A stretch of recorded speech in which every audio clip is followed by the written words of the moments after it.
It's been a rough night and a stormy morning, but Tony Amos is undeterred. He's been driving the 7-mile stretch of Mustang Island every other morning since 1978. 1, 2, 3, 4. Counting and recording nature's bounty while witnessing man's abuse. That little triangular shape right there is from a small sea turtle. On this morning, Tom Boudreau has stopped Amos to show him the trash that he's collected in just a 25-foot stretch of beach. Onion sacks that entangle turtles, plastic that fills their guts. There are tears in Boudreau's eyes. Disgusting. But Amos has seen it all too many times. A Sialoom light stick. This is used by the longline fishermen. Some people have told me they thought these were urine samples. They're not. When Amos first began driving this beach, there were days in which he did not see another soul, and there was not a man-made structure on the whole 7 miles.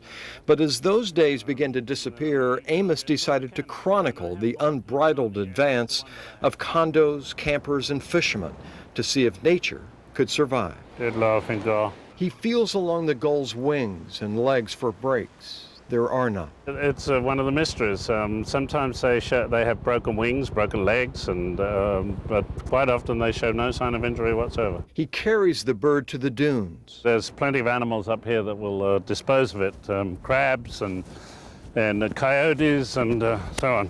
It's nature recycling. It's a spotted sandpiper. It was the birds that attracted Amos when he first came to Texas. Since then, he's seen different species, like the American oyster catcher, flourish and diminish and flourish again. Now it's the laughing gulls that concern him. He just found his second of the morning. Some days he finds dozens of them and doesn't know why. Nearly 2 decades after he began his study of this beach, hoping to discover the answers to some of life's mysteries, there are still mysteries.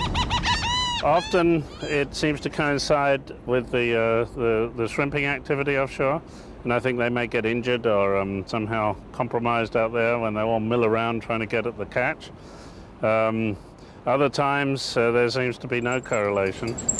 This is a sling psychrometer measuring the humidity. Along the way, he records the humidity, 29.22. takes the temperature of the water, and steps off the beach, checking for erosion.